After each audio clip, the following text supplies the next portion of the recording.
Hey guys, don't worry, I'm here to help you to fix this problem with the step-by-step perfect solution. So let's begin. Now we need to click on advanced options, then click on troubleshoot. Now click on advanced options, and at the last we need to click on command prompt. Type chkdsk/f/r:"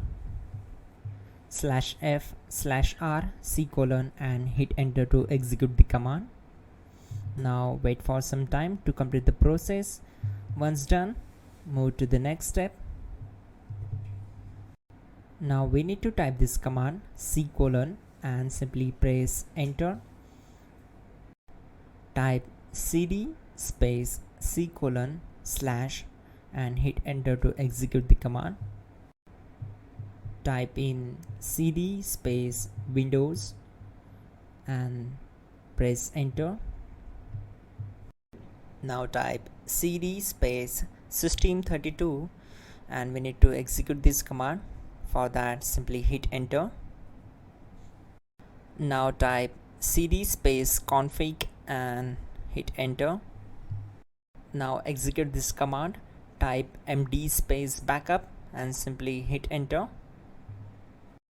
Now type copy space *** space backup and hit enter. Now type md space backup1 and simply hit enter. Once we are here, we need to execute this command.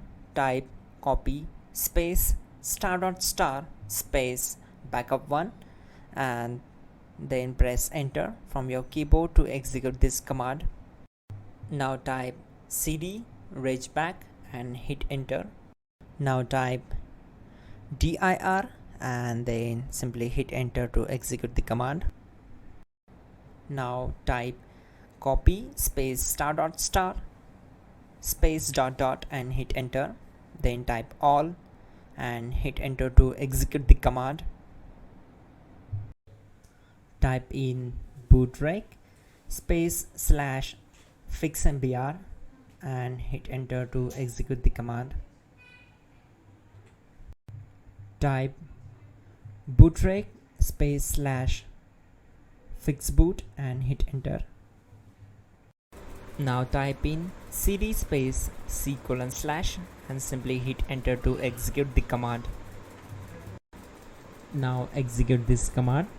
Type cd space Windows /system32 /config /regback, then simply hit enter to execute this command. Now type this command bcd edit space /exports space c:/ bcd backup, then hit enter. Type cd space c:/ and hit enter. Now type this command md space boot and simply hit enter. Type cd space boot and simply hit enter. Now type md space bcd and hit enter. Type cd space c:/ and hit enter.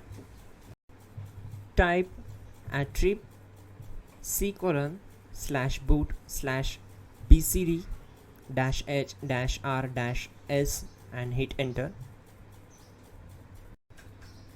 Now type run space c:/ \boot \bcd space bcd.old, then hit enter. Now execute this command. Type bootrec space /rebuild bcd and simply hit enter to execute this command. Type exit and simply hit enter. Now click on continue. It will restart your system. So that's it guys, your problem is solved and you're good to go.